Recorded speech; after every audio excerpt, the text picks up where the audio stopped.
Bismillahirrahmanirrahim. Assalamualaikum warahmatullahi wabarakatuh. Alhamdulillahirrabbilalamin. Segala puji bagi Allah, Tuhan yang Maha Esa, yang telah memberikan nikmat kepada saya, terutama nikmat kesehatan dan nikmat kesempatan, sehingga saya dapat membuat video perkenalan singkat diri saya dan video pembelajaran pada siang hari. Sebelumnya, perkenalkan, nama saya Samsuddin. Saya merupakan dosen di Fakultas Vokasi, Prodi Sarjana Terapan Promosi Kesehatan, Universitas Negeri Yogyakarta. Pada kesempatan kali ini, saya akan menjelaskan tentang mata kuliah yang saya ampu, yaitu mata kuliah Pengantar Kesehatan Masyarakat.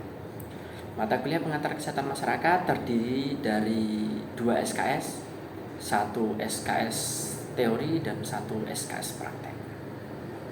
Dalam mata kuliah Pengantar Kesehatan Masyarakat ada beberapa topik pembahasan atau pokok pembahasan. Yang pertama terkait dengan teori dan konsep kesehatan masyarakat. Yang kedua, sejarah perkembangan kesehatan masyarakat. Yang ketiga, pilar utama kesehatan masyarakat. Yang keempat, peran lingkungan dalam kesehatan masyarakat. Yang selanjutnya, konsep pencegahan penyakit dalam kesehatan masyarakat. Yang selanjutnya, peran gizi dan kesehatan ibu dan anak dalam kesehatan masyarakat. Yang selanjutnya, peran pendekatan promosi kesehatan dalam kesehatan masyarakat. Dan yang terakhir, peran pendekatan epidemiologi dalam kesehatan masyarakat serta peran pendekatan sistem dalam kesehatan masyarakat. Itu beberapa topik pembahasan yang ada di dalam mata kuliah Pengantar Kesehatan Masyarakat. Dan selanjutnya akan saya sampaikan capaian mata kuliah dan capaian lulusan dalam perkuliahan kesehatan masyarakat. Mata kuliah Pengantar Kesehatan Masyarakat sendiri memiliki beberapa hal yang harus dipahami ataupun dikaji oleh mahasiswa, sehingga itu nanti akan menjadi rujukan atau capaian dalam proses perkuliahan mata kuliah Pengantar Kesehatan Masyarakat. Yang pertama berkaitan dengan CPMK. Yang pertama, mahasiswa mampu menguasai konsep dan teori tentang kesehatan masyarakat. Yang kedua, mahasiswa mampu mengembangkan pengetahuan tentang pengantar kesehatan masyarakat. Dan yang ketiga, mahasiswa mampu melakukan edukasi pada masyarakat tentang dasar-dasar kesehatan masyarakat. Dalam perkuliahan pengantar kesehatan masyarakat, ada juga beberapa hal yang berkaitan dengan capaian lulusan atau penilaian akhir pada perkuliahan tersebut. Yang pertama, mahasiswa mampu mengetahui teori dan konsep ilmu kesehatan dan kebugaran. Yang kedua, mahasiswa mampu merancang, menerapkan, dan mengevaluasi program kesehatan masyarakat di bidang promosi kesehatan. Dan yang ketiga, mahasiswa mampu menunjukkan kemampuan implementasi keterampilan kesehatan dan juga kebugaran dalam program kesehatan masyarakat. Yang selanjutnya, mahasiswa mampu menguasai konsep teoritis yang berkaitan dengan manajemen program promosi kesehatan melalui perencanaan, pelaksanaan, dan monitoring dalam program kesehatan masyarakat. Dan yang terakhir, mahasiswa mampu menguasai konsep tentang perubahan perilaku kesehatan baik tingkat individu maupun kelompok melalui konseling dalam bidang kesehatan masyarakat. Baik, itu beberapa hal yang bisa saya sampaikan yang berkaitan dengan mata kuliah Pengantar Kesehatan Masyarakat. Semoga ini menjadi salah satu hal yang bisa dicapai oleh mahasiswa dan nanti mahasiswa mampu melaksanakan serta menerapkan apa yang menjadi capaian dalam mata kuliah tersebut. Sekian, Assalamualaikum warahmatullahi wabarakatuh. Baik, sebelum kita mulai perkuliahan kita di siang hari ini, mari kita berdoa dipersilakan. Berdoa tidak dibatasi. Baik teman-teman sekalian, selamat siang. Assalamualaikum warahmatullahi wabarakatuh. Waalaikumsalam warahmatullahi wabarakatuh. Siang, Pak. Mbak Nanda telat masuknya ya Pak, tapi tidak apa-apa. Ya, untuk hari ini kita akan melanjutkan perkuliahan ya yang berkaitan dengan pengantar kesehatan masyarakat. Karena ini salah satu mata kuliah juga yang penting ya untuk Anda nanti sebagai tenaga atau promotor kesehatan yang ada di masyarakat. Baik, untuk kali ini kita akan melanjutkan yang berkaitan dengan pilar utama dari promosi kesehatan. Ya, pilar utama dari kesehatan masyarakat. Nah, jadi di gambar tersebut Anda bisa melihat ya, bagaimana sehat zaman sekarang, sehat zaman now itu seperti apa. Ya, yang pertama, ya, rajin aktivitas fisik. Itu salah satu yang harus Anda lakukan, yang bisa Anda lakukan, yang berkaitan dengan kesehatan di zaman now. Yang kedua, memperbanyak makan buah dan sayur, ya, makan makanan yang bergizi dan sehat dan sebagainya. Yang ketiga, jangan lupa untuk mengelola stres, ya, karena stres itu salah satu hal yang akan memicu Anda nanti memicu penyakit dan lain sebagainya, sehingga dapat memunculkan berbagai macam penyakit seperti hipertensi dan lain sebagainya. Jika Anda tidak bisa mengelola stres yang ada di dalam diri. Yang selanjutnya, cek kesehatan ya secara rutin. Ya, cek kesehatan secara rutin, yaitu nanti harus dilakukan supaya nanti bisa mengetahui apa saja penyakit-penyakit yang Anda alami dan lain sebagainya. Dan yang paling terakhir juga nanti tidak merokok atau jangan merokok, harapannya seperti itu ya. Tapi teman-teman nanti di prokes ya masih merokok ya nanti silakan bisa dikurangi. Syukur-syukur nanti dengan berjalannya waktu bisa menghilangkan kebiasaan merokok tersebut. Ya karena ini nanti akan berdampak pada kesehatan yang jangka panjang, tidak hanya jangka pendek sekarang ini, tapi nanti jangka panjangnya setelah Anda umur 40-an 50 itu nanti baru Anda rasakan. Ya. Baik, selanjutnya ya kesehatan masyarakat itu harapannya ya itu ada tanda X ya atau tanda silang. Ya, dengan adanya kesehatan masyarakat, harapannya Anda tidak di sini, tidak seperti tidak duduk di ruang tunggu menunggu pemeriksaan dan lain sebagainya. Harapannya seperti itu. Harapannya apa? Harapannya nanti Anda berada di rumah, Anda berada di tempat-tempat olahraga dan lain sebagainya, sehingga nanti tidak banyak yang berobat dan lain sebagainya. Itu hal-hal yang harus diperhatikan kalau kita berbicara terkait dengan kesehatan masyarakat. Kalau berbicara terkait dengan pilar utama kesehatan masyarakat, tentu yang pertama yang berkaitan dengan epidemiologi. Ya, ini yang berkaitan dengan bagaimana pola penyebaran penyakit, ya, faktor resiko, determinan kesehatan dalam suatu populasi. Ya, artinya ini nanti berbicara berkaitan dengan penyebaran penyakit dan lain sebagainya. Ya, di suatu daerah, di suatu tempat, ya, di suatu desa, di suatu kelurahan, itu nanti akan berbicara terkait dengan ini. Sehingga nanti kita bisa memetakan ya daerah mana yang paling banyak penyakit hipertensinya, penyakit gula dan lain sebagainya. Nah, itu bisa kita gunakan ilmu epidemiologi sebagai salah satu cara supaya kita nanti bisa mengidentifikasi berbagai macam penyakit yang ada di sekitar kita. Bagaimana caranya mengidentifikasi masalah kesehatan? Ya, jadi berbagai masalah kesehatan yang ada di lingkungan di sekitar Anda itu nanti bisa diidentifikasi dengan ilmu epidemiologi. Nah, dan yang kedua, menentukan intervensi. Bagaimana kita menentukan intervensinya ataupun perlakuannya, ya, sehingga hal-hal seperti itu bisa kita tanggulangi di dalam masyarakat dan lain sebagainya. Dan yang ketiga, mengevaluasi program kesehatan. Jadi dalam ilmu kesehatan itu nanti ada evaluasi yang berkaitan dengan program kesehatan. Ya, sehingga apa? Sehingga kita tahu nanti program yang kita jalankan itu sudah bisa tepat untuk masyarakat atau belum, sudah bisa terekam di dalam kehidupan bermasyarakat atau belum. Nah, sehingga masyarakat itu nanti bisa memahami terkait dengan apa yang kita sampaikan. Ya, dan juga nanti contohnya ada di angka kejadian penyakit tidak menular. Itu salah satu hal yang bisa kita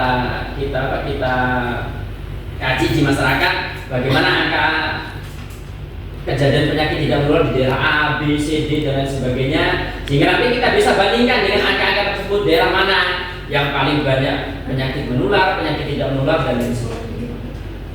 Ya, nah itu yang berkaitan dengan epidemiologi. Ya. Kalau kita berbicara terkait dengan angka kejadian penyakit tidak menular, tentu tiap-tiap daerah, tiap-tiap tempat, tiap-tiap lokasi itu akan berbeda-beda, tidak akan sama. Ya. antara lokasi A, B, C, D dan lain sebagainya tidak akan sama angka kejadian penyakitnya, ya, baik yang menular maupun yang tidak menular. Ya, sehingga perlu kita lakukan berbagai upaya untuk mengetahui penyebab-penyebabnya sehingga nanti kita bisa melakukan melakukan pencegahan dan lain sebagainya.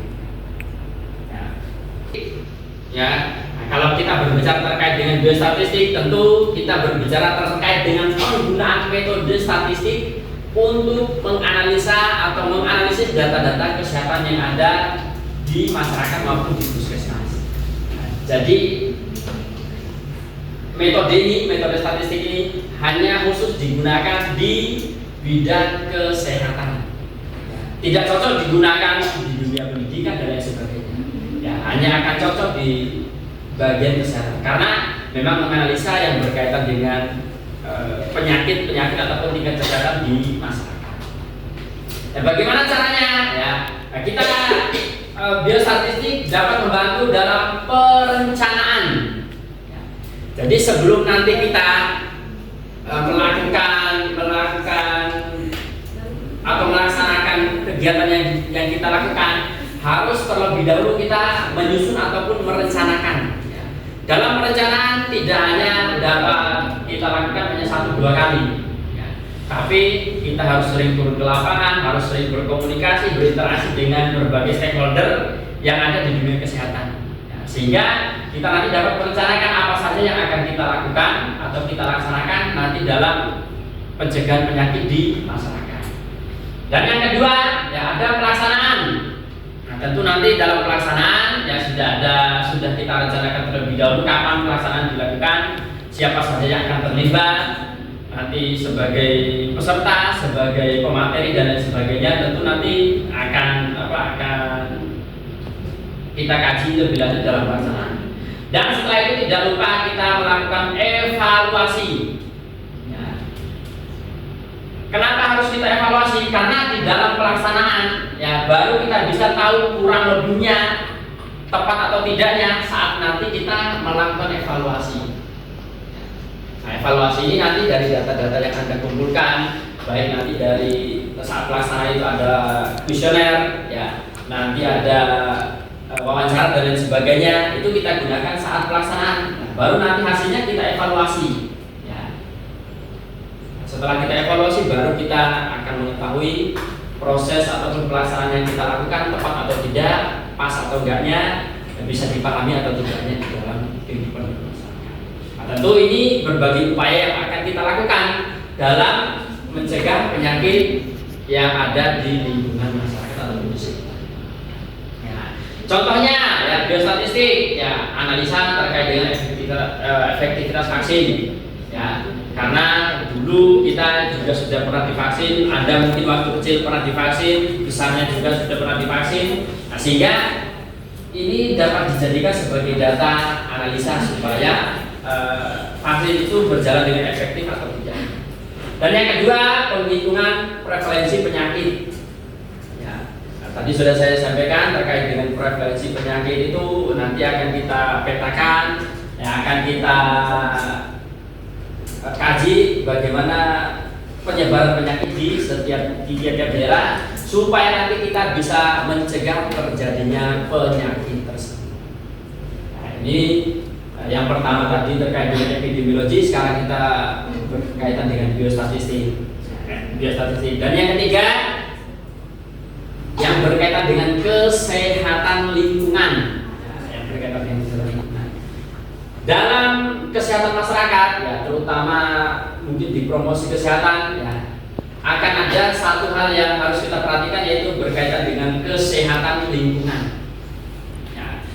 Ya, di lingkungan kita itu ada tempat sampah atau tidak, ada tempat pembuangan sampah atau tidak, ada seperti TPA atau tidak. Nah, itu harus kita analisa bagaimana kita nanti dalam mencegah terjadinya penyakit di lingkungan. Yang kedua, ya fokusnya pada pencegahan penyakit melalui pengendalian lingkungan. Ya, jadi tidak hanya lewat makan minum, tidak hanya lewat aktivitas fisik, tapi lewat lingkungan. Ya, kita juga bisa mengendalikan yang berkaitan dengan kesehatan. Ya, Seperti dulu kita mengenal 3M, ya saat COVID kita mengenal mungkin 5M. Nah, sekarang mungkin nanti akan ada perkembangan lagi yang berkaitan dengan cara atau strategi dalam pencegahan penyakit di masyarakat. Nah, seperti air bersih, sanitasi, ya, polusi limbah dan lain sebagainya. Itu berbagai di desa minum air yang mengalir itu nggak jadi masalah, tidak akan merasakan sakit dan lain sebagainya. Tapi kalau sekarang ya kondisi sudah berbeda. Ya, kenapa?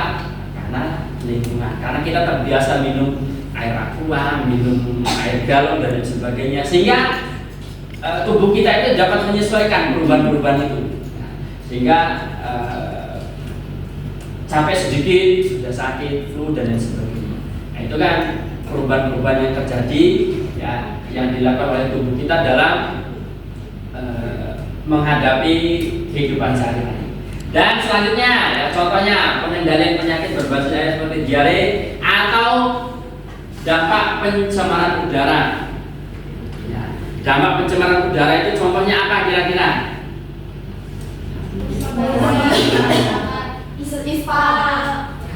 ISPA, oke, ya, itu merupakan contoh dampak dari pencemaran udara. Ada sakit asma, flu dan lain sebagainya. Itu salah satu contoh dari dampak pencemaran udara yang terjadi ketika lingkungan kita tidak sehat. Manajemen, ya. Ilmu ini yang berkaitan dengan perencanaan tadi sudah, ya, pengorganisasian. Ya. Jadi selain kita merencanakan, kita juga mampu mengorganisasikan masyarakat, mampu mengorganisasikan lingkungan kita. Ya, misalnya Anda tinggal di daerah A, daerah B, daerah C, bagaimana kita mampu melakukan hal-hal demikian? Ya, sehingga nanti dalam kita melaksanakan itu, nah, tentu membutuhkan campur tangan atau andil dari pemangku kepentingan tersebut, seperti puskesmas, seperti rumah sakit, ya, mungkin juga kepala desa dan lain sebagainya. Jadi kita libatkan organisasi dengan baik atau terorganisasi.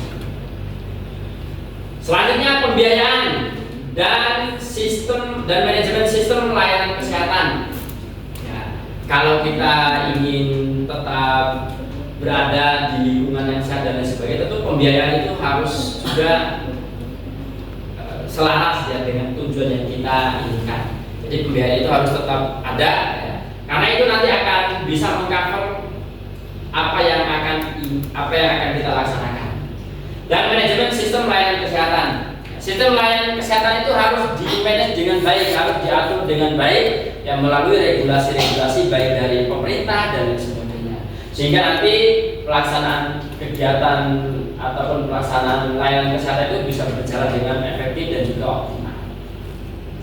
Dan juga selanjutnya yang berkaitan dengan analisis kebijakan publik, ya, untuk mendukung akses dan efisiensi layanan kesehatan. Tentu dalam kita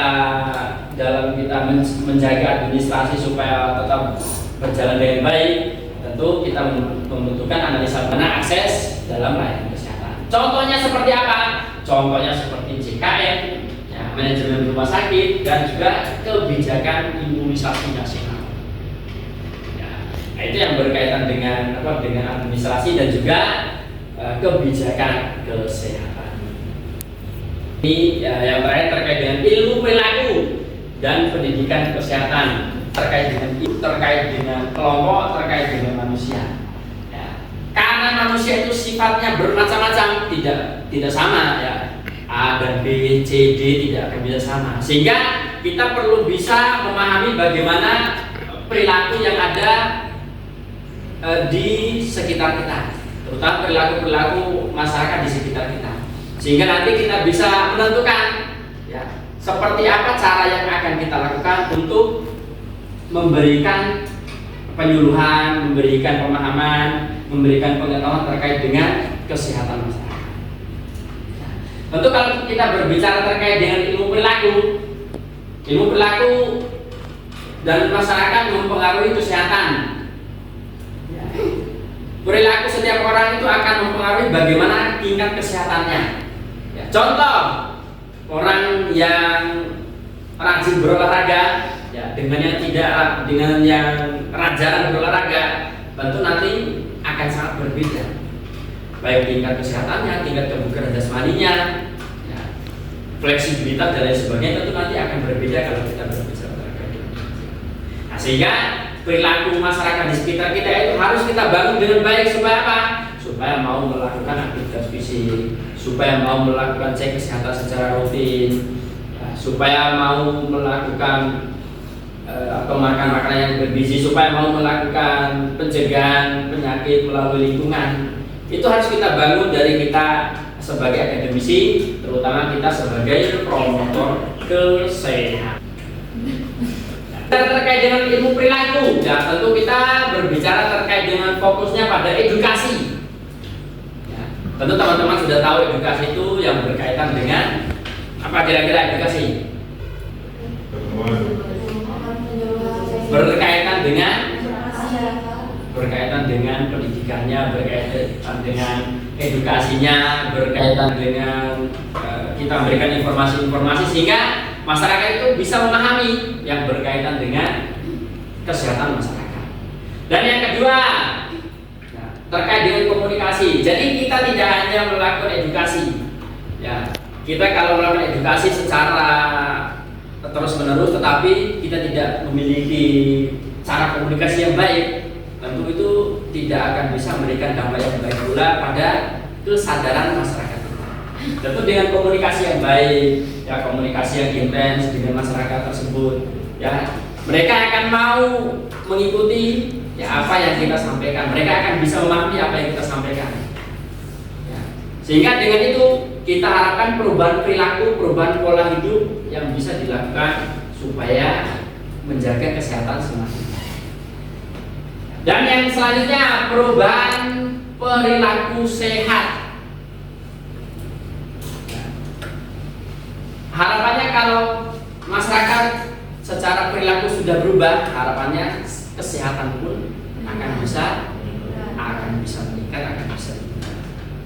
Jadi kalau dalam kesehatan masyarakat, dalam promosi kesehatan itu kita membutuhkan kerja ekstra, membutuhkan kerja yang rutin sehingga ini bisa terlaksana dengan baik. Tidak bisa kita hanya melakukan 2-3 kali dan lain sebagainya. Itu kita lakukan terus menerus, ya di setiap waktu, di setiap saat, ya, di setiap sudut kehidupan itu harus kita lakukan. Ya supaya kesehatan masyarakat dapat tercapai secara optimal. Contohnya ya perilaku atau kampanye perilaku hidup sehat, hidup bersih dan sehat atau PHBS. Ini harus kita kampanyekan. Nah, teman-teman punya TikTok, punya sosial media, punya Instagram, mungkin punya Facebook, mungkin punya YouTube. Nah, itu bisa kita gunakan sebagai media untuk mengkampanyekan perilaku hidup bersih dan sehat. Setelah itu ada tambahan satu lagi, ya, dan bukan. Ya, itu jangan sampai lupa kita sebagai promotor kesehatan. Ya, jadi intervensi kita itu yang berkaitan dengan kebugaran. Bagaimana masyarakat itu bisa bugar, bagaimana lingkungan orang-orang di sekitar kita bisa bugar, ya, bagaimana keluarga kita bisa bugar, bagaimana teman-teman kita bisa bugar. Itu akan bisa terlaksana dengan baik jika kita memahami bagaimana penerapan ilmu di dalam kesehatan masyarakat. Dan yang kedua, promosi gizi yang seimbang. Ini kita akan sering menemukan pada imunisasi, ya, kegiatan-kegiatan imunisasi, kegiatan-kegiatan yang dilakukan oleh puskesmas, mengumpulkan anak-anak, itu yang berkaitan dengan promosi gizi seimbang. Ya. Karena memang gizi itu harus dipromosikan sejak dari anak-anak. Ya, sejak dari anak-anak, mungkin sejak dari bayi sebelum lahir pun itu sudah dilakukan. Ya, sehingga nanti harapannya menjadi generasi yang sehat dan juga generasi yang bugar di dalam melaksanakan kehidupan masyarakat. Ya, mungkin itu saja ya yang dapat saya sampaikan. Ya, nanti teman-teman sekalian, jika ada yang ingin memberikan masukan atau yang ingin bertanya atau bahkan yang punya kasus ya. Nah, karena sekarang teman-teman itu sering ke lapangan dan lain sebagainya, silakan nanti ada yang ingin bercerita yang berkaitan dengan kesehatan masyarakat. Monggo kami persilakan. Saya Pak. Ya, silakan Mbak Cynthia, ada yang mau disampaikan? Monggo silakan. Ya, sebelumnya saya sedikit ingin bercerita aja sih Pak.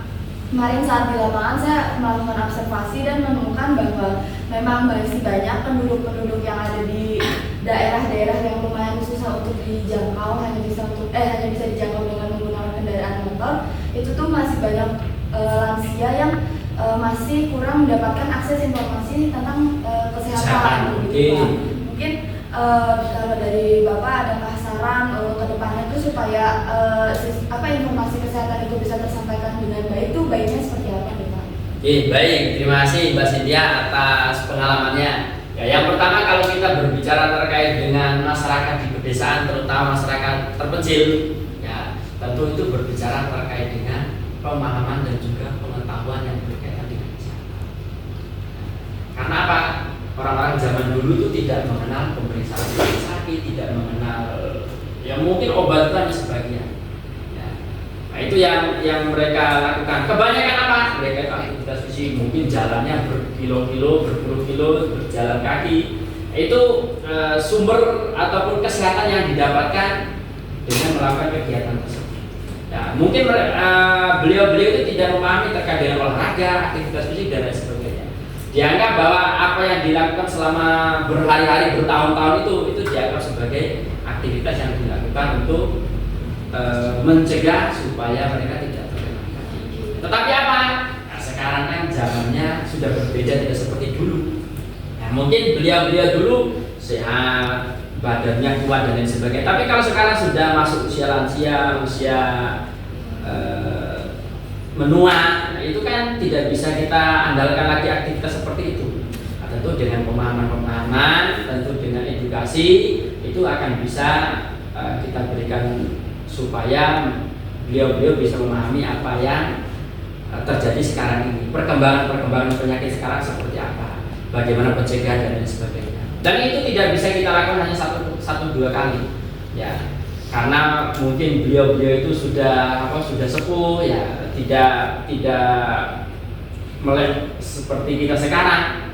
Ya perlu kita lakukan pendekatan secara personal, perlu kita bangun komunikasi yang baik, perlu juga kita adakan kegiatan-kegiatan yang sesuai dengan kebutuhannya, bukan apa yang kita butuhkan, tapi bagaimana kegiatan-kegiatan itu bisa memberikan pemahaman, bisa memberikan edukasi ya pada lansia-lansia tersebut supaya mau merubah pola hidup yang dulu sering dilakukan, sekarang berubah ke pola hidup yang sekarang sesuai dengan kondisi yang ada. Ya, seperti itu ya Mbak Cynthia. Nah, itu nanti bisa Anda lakukan. Ya, nanti kalau sudah melakukan observasi lanjutan, silakan itu nanti bisa dilakukan nanti dalam mencegah penyakit terutama yang berkaitan dengan kesehatan. Baik, kalau tidak ada lagi yang disampaikan, ya nanti untuk penugasan lanjutan nanti boleh diakses ya secara online. Nanti bisa dilakukan di Wisma dan lain sebagainya. Nanti akan saya upload materi-materi. Kalau materi ini mau Anda akses, nanti bisa diakses melalui Wisma dan lain sebagainya. Siapa? Baik, kalau tidak ada lagi yang disampaikan, ya kita cukupkan perkuliahan kita di siang hari ini. Sebelum kita akhiri, mari kita berdoa dipersilakan. Berdoa tidak dibatasi. Semoga perkuliahan kita hari ini memberikan wawasan juga bagi teman-teman sekalian bagaimana nanti dalam kesehatan masyarakat. Demikian, assalamualaikum warahmatullahi wabarakatuh.